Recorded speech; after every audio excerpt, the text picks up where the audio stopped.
Welcome back, loyal fight fans, to Unboxing. Eat that shit up. I am your humble host, Tummy Tom O'Neill. I'm the human body snatcher. I am back at it, and this beautiful sign in back of me was gifted by fans of this show. They have humbled yours truly, your humble host, Tummy Tom O'Neill. We will get this sign, other signs, other pictures up and going here. We have a nice leather couch. We've been working very hard at this. Just moved into a new place. That's why we've been a little busy on unboxing. Also apologize that the last episode, not only for having a competition with myself about how many times I could say Edgar Berlanga back to back, but also because we were so excited about that Deontay Wilder Tyson Fury number 3 that we never ended up getting into the upcoming fights that have now passed us from this past weekend. We will certainly go over them today, as they were very good fights. And I think both main events on the ESPN Plus card with Navarrete and the Mikey Garcia fight both lived up far past expectations, I think. So definitely worth getting into, and we're gonna jump right into that right now. Hit that subscribe button, right? And you know about the thumbs up button. You gotta tell your mama, your baby's mama, your uncle, your cousin, your auntie. Everybody needs to watch unboxing. And if there's a newborn child that has blessed your life or blessed your family, or you're a new uncle or an aunt, you need to make that child a YouTube account so he can subscribe or she can subscribe to unboxing as well, and help us take over the world, right? One phone at a time, one match at a time, one boxing match at a time. And first up, we're going to talk about the Emmanuel Navarrete versus Joet Gonzalez fight that happened on Friday night. We got back-to-back fight nights, which is always fun. Always a good time when you have Friday and Saturday night to watch boxing. So the Emmanuel Navarrete fight on ESPN Plus took place on Friday. Emmanuel Navarrete is 35-1. He was facing Joet Gonzalez. He was favored to win this fight. He did win this fight, but he won this fight viciously by breaking Joet Gonzalez's face, probably in the second round. I'm thinking that Joet Gonzalez probably had a broken orbital bone since the second round, and just fought on from there. Showed just real heart, real grit, and was still good in there, man. It's hard to look good against Emmanuel Navarrete. He has such a weird style. He's one of really only a couple of guys that lives between being a good boxer and a good brawler. He's neither of those things. He lives right in that middle space. He throws very unorthodox punches. It's like first rule in boxing is don't throw uppercuts from a distance. Don't cut into range. Don't crush space by throwing your first shot as a looping uppercut, right? Because you're exposed for just all sorts of attacks. I mean, that's really a no-no. He does that. He does that all the time. That's kind of a thing with him, and he makes it work. He's got really long arms. He goes to the body. He throws these very unorthodox punches, and his output is absolutely incredible, out of this world. And Joet Gonzalez just showed a lot of heart and showed that, I don't want to say show. He got his face broken orbital bone, eye swelled, cuts in the major swelling around his eye, ugly stuff. So I don't want to say made it show that it could work to box Navarrete, but he did some good things in there, especially given the condition that he was in, the damage that he took in that fight, and to just keep trying was truly incredible. And he did show some good boxing skill in there. I mean, and for instance, this just goes to show you how crazy of a kind of matchup, and really speaks to the heart of Joet Gonzalez. And this statistic I'm going to give you will also speak to the just, what do what do you say, the originalness of Emmanuel Navarrete. So Navarrete threw almost 1,000 punches. Okay, he almost threw 1,000 punches, and he landed just under 300 punches. So that's not really a great percentage, but he just never stops, you know, and with those long arms, a lot of them are always just touching on the gloves so they don't count him as landing, but he's still touching you, he's in your face, and he never stops. Then he'll go to the body, go down, and he throws one, you know, like I said, he comes in with these looping uppercuts. You're not supposed to do that. Nobody would expect to do that. You kind of get lit up in a gym if you're doing, that's a simple starter rule. That's nothing about the pros or beyond me that I don't know about. That's a very novice kind of a rule, is you don't do that. And this guy's won world titles in the pros just doing that, just saying, it works for me, I'm gonna do it.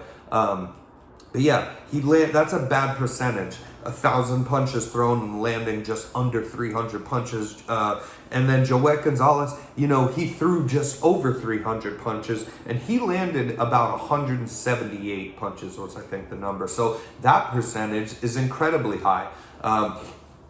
If you have close even to a 50% land ratio, that's pretty good, right?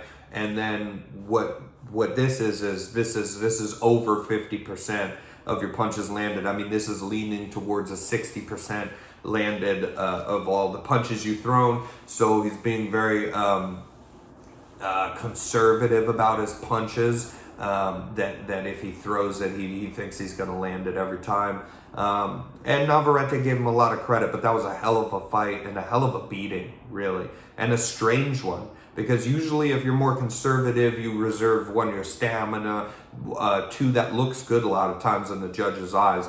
Somebody could be pressuring coming forward, you making them miss and not landing the majority of their punches. That's a good thing. And then you are being very efficient with your punches, right? Your output, and keeping a good, landed to thrown ratio there. That usually looks good in the judge's eyes, but it was never going to go there. The problem is you can't take abuse by hard shots from a much lengthier opponent like Navarrete.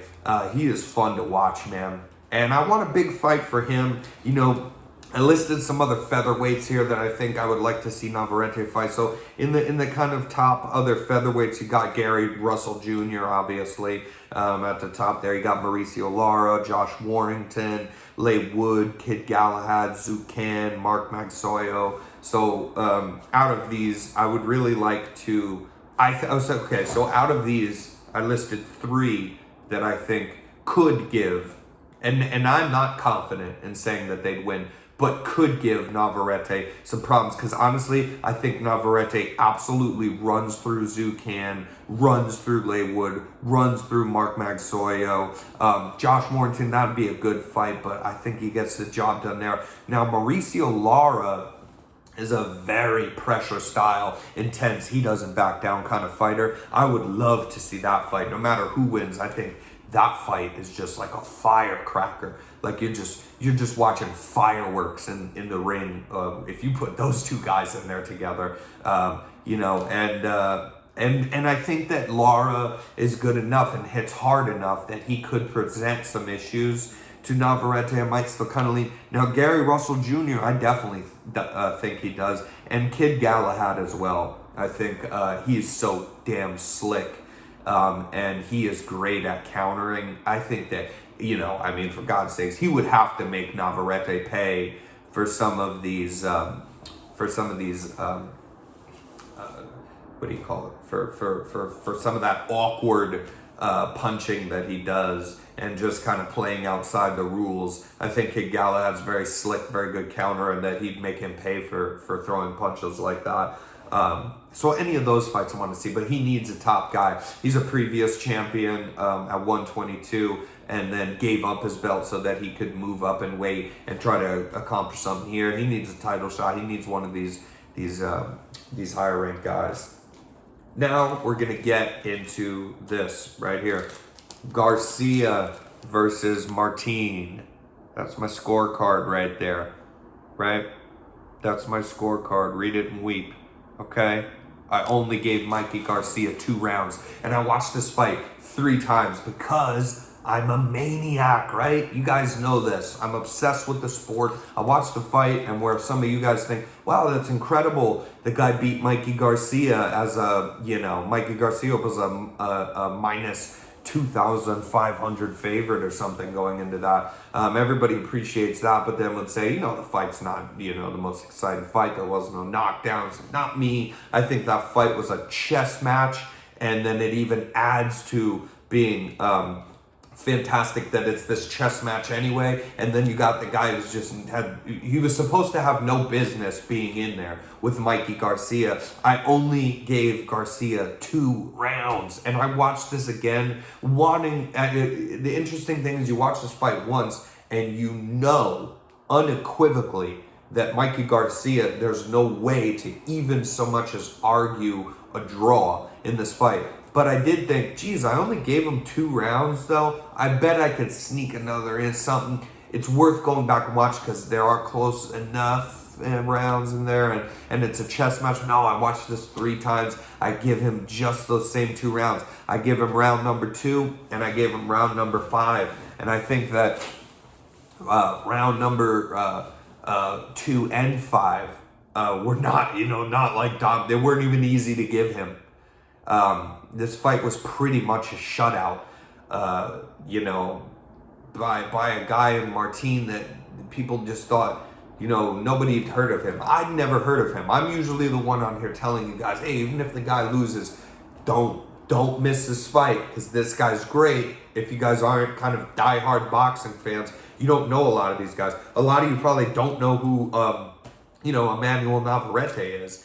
So these are the kind of guys I tell you about. I had no idea who this Martin guy was. I think that his deal was that this was the first time he'd fought in the country, but I also don't think he'd even fought in like Mexico before or anything like that. He's from Spain, a Spanish fighter, not really known for boxing. He says he wants to put boxing on the map, and he told everybody before this fight happened that he was going to give Mikey Garcia, who's a generational talent, and not the best, but one of the best fighters in our generation, a 4-division world champion in Mikey Garcia. And this guy no one ever heard of said, I'm going to win, or, I think I could knock him out, or stuff like he said he's going to give him a boxing lesson and take him to school in boxing. And that's what Mikey Garcia does well. Mikey Garcia is a mechanical coach's dream kind of a fighter, because if you go into a gym, it'll take coaches a long time to kind of be like, listen, I'm not budging, like you are going to move your head when you throw this punch, and that I'm not budging on, but I'd like to show you how to work the jab better, but if this is the way you throw the jab and I see that it works enough, I'll let that go, and it's kind of hard for him. Mikey Garcia is a coach's dream. And that's because he does everything the right way. Everything he does is the way that they teach you how to box. That's his strong suit is his fundamentals in boxing. And this guy Martin took him to school. I couldn't believe it. I could not believe it. That's unbelievable. I think this Martin guy is going to be an absolute problem for people. Pardon me. And what you guys got to remember is that he also didn't win this fight on like a punch or a counter and it knocked him down or knocked him out. He didn't win this fight in a close thing where you could say it was some kind of fluke. They want to do an instant rematch. I'm okay with that because I think Martin just ruins this guy's day again. Mikey Garcia, I've always been a fan of Garcia. I knew he'd lose to Errol Spence. And that's also just because Errol Spence is, I think, a more legendary fighter even than Mikey Garcia. Even though he doesn't even have the accomplishments yet that Garcia does. I think that, he's a real talent that you would put above in a pound-to-pound list, from Mikey Garcia long before they fought. And also that, Spence is just too big.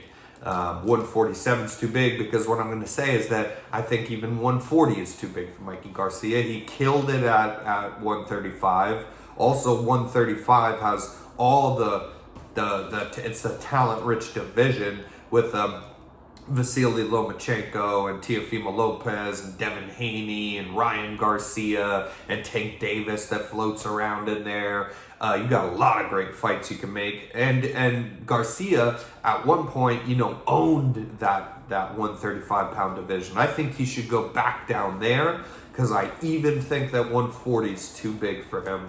But yeah, I scored the fight 98-92 for Martin. The judges, I think, gave one of them making it a draw. There's absolutely no way that you could bend the rules of gravity and Mother Nature to give him a draw in this fight, or even 5 rounds in this fight.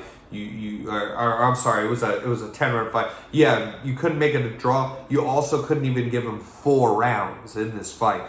But I think so that's a joke that he gave him 5 rounds. I think the other 2 judges gave him 1 more round than me. I don't even see where that is. Like I say, I think you could take one of those rounds away or call it a flat shutout, and really I'd kind of be okay with that.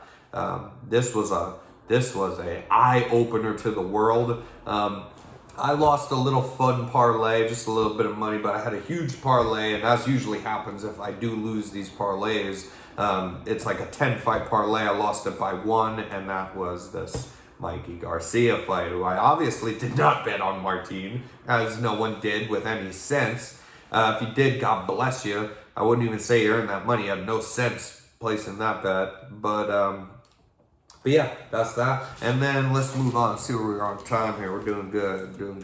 We got Jamel Herring taking on Shakur Stevenson. This is a big one. Talking again about that, 130-pound division. There you go. This is going to be a great fight, because I think that Shakur Stevenson wins this fight. He's opening at a -1,000 favorite, and Jamel Herring's a +500 favorite. Again, to touch on the boxing odds, that's not really that enormous. And I think you could, loosen that down even a bit if you wanted to be realistic here. Jamel Herring, now having a belt. He's coming off the win over Carl Frampton. God bless him, he's killed that Irish guy. I love Carl Frampton, man. He was going to be maybe the best Irish boxer with the best resume, to be undisputed, and his weight class, move up, get more belts, and be a 2-time, 2-division world champion. But Jamel Herring just crushed those dreams, man. He beat Carl Frampton, fair and square, stopped Carl Frampton, if I remember correctly. This wasn't even that long ago, but the maniac's losing his mind. But yeah, Jamel Herring beating Carl Frampton is a very impressive win. However, I do think, Herring's a little older of a guy. Shakur Stevenson's going to be one of the faces of the future of boxing, no doubt. A New Jersey guy, and Shakur Stevenson, very, very charismatic guy, knows how to trash talk well, but he is a boxer's boxer as well. He's a guy that he does everything right, but also he's not mechanical like Mikey Garcia. He knows how to throw all the shots the right way, but he can also put a little flavor on his style. Not have to be so mechanical in his punching, to duck down and counter over the top and things. He could kind of, swing back and counter, move to the side, and he really can do. He's no Lomachenko, but he can do kind of the starting of Lomachenko, cutting angles, and just pop shotting people. Yeah, he's favored to win. I'm gonna give some gambling odds if you guys are interested in doing that this weekend. Shakur Stevenson, like I say, is a -1,000 favorite. You're gonna want to parlay him with some other favorites. Shakur Stevenson should definitely win this fight, though I do think it'll be a good fight. Xander Zayas is coming back. He's another guy you should parlay in here with the Shakur Stevenson fight. fighting Dan Carpensi. Now, Xander Zayas is the very, very young, very fresh rookie out of Puerto Rico who is doing big things. And who just fought, I feel like, 1 month ago. Was it even 1 month ago? It was 1 month ago or something he just fought. And now he's back fighting again. This will be great. This is a top rank under that Bob Arum umbrella. It's the ESPN fights that we're talking about. Parlay those guys together for sure. There's going to be some other heavy favorites to kind of slide into these odds that we don't have odds out for yet. Parlay a couple of them together as well. If you get the heavy favorites in boxing, we always talk about this. Parlay them together. Don't get too greedy, but your money goes into plus money for quite a bit. You'll probably get easily to plus $70 odds or something for your $100. Do that, and that's very safe this weekend. If you would like to throw in some UFC fighters on this pick as well, we'll go Mason Jones at a minus 700. These odds were from a day ago, I think, or so. But yeah, throwing Mason Jones at a minus 700. I don't know his name. I'm going to botch it up here. Ko Baralho. He's a minus, but Baralho, he's a minus 435. That's very good for MMA odds as a kind of safe pick. And a minus 340 in Pereira Rodriguez. So that's getting a little more dicey because this is UFC stuff. But like I said, those odds kind of transfer directly. A minus 400 in UFC is basically the equivalent to me of a minus 1,000 about in boxing.